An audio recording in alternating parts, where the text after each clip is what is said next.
The LOP-16 A is a roof holder designed for mounting lightning rods on trapezoidal metal roofs.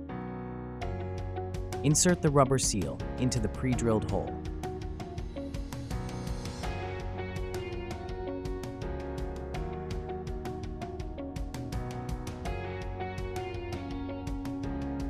Use 5 self-tapping screws to firmly secure the roof mount.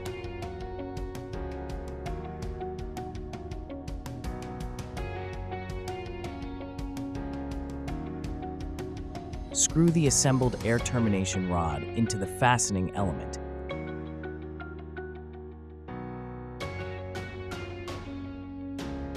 Adjust the lightning rod to match the roof slope, then tighten the bolts to lock it in place.